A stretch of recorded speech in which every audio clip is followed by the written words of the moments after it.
रहमान साईं, पहिरियां त तव्हांजो मेहरान टीवी जो तमामु शुक्रगुज़ार आहियां जो असांजे हिन ग़रीबाणे स्कूल जो विज़िट कई ऐं असांखे पंहिंजो मौक़िफ़ जेको सो पेश करण जो मौक़ो ॾिनो।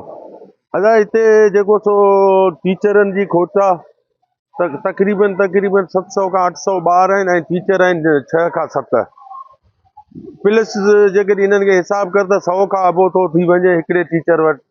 ऐं अव्हां पाण सोचो त ही जदीद दौर में 25 खां मथे ॿार जेको सो हिकिड़े टीचर वटि न हूंदा आहिनि, पर हिते जेको सो असां वटि 100 खां मथे आहिनि, त उहे ॿार छा पढ़ंदा, छा टीचर उन्हनि खे पढ़ाईंदा।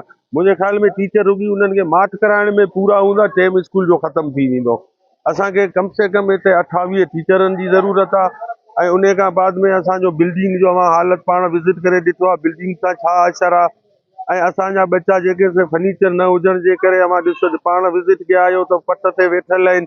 ऐं उन सां गॾोगॾु जेको बिल्डिंग ठाहे विया आहिनि उहो बि अव्हां ॾिठो आहे त इन बिल्डिंग जो असरु छा आहे। ठेकेदार शायदि कंहिंजो मनपसंदि माण्हू आहे, उनखे पंहिंजो पेमेंट मिली वियो, हू बि भॼी वियो आहे। ऐं न पाणी आहे, इन स्कूल में पाणी जो बि खोट आहे ऐं बिजली जो बि हिते शदीद जेको सो बहिरान आहे इन स्कूल में। ऐं इख़्तियार वारनि खे सभिनी खे जेको सो ख़ासि करे एजुकेशन डिपार्टमेंट जी नाअहलीअ खे आउं चवंदुसि त हिते एजुकेशन जो जेको डिपार्टमेंट आहे उहो नाअहल आहे।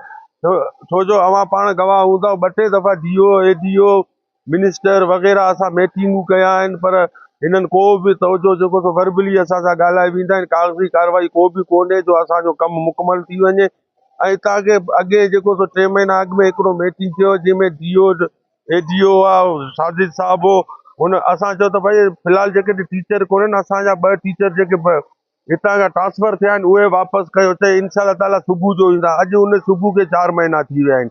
त साजिद साहब खे बि त सोचणु खपे त भई आउं इलाइक़े में वियो आहियां, इलाइक़े जा माण्हू मूंसां गॾु हुआ ऐं ऑफिसरनि मूंसां वाइदो कयो, त उन्हनि ऑफिसरनि खां पुछा करे त भई जेके वाइदा हुआ कया उहो उन्हनि ते वफ़ा छो न थियो। महिरबानी।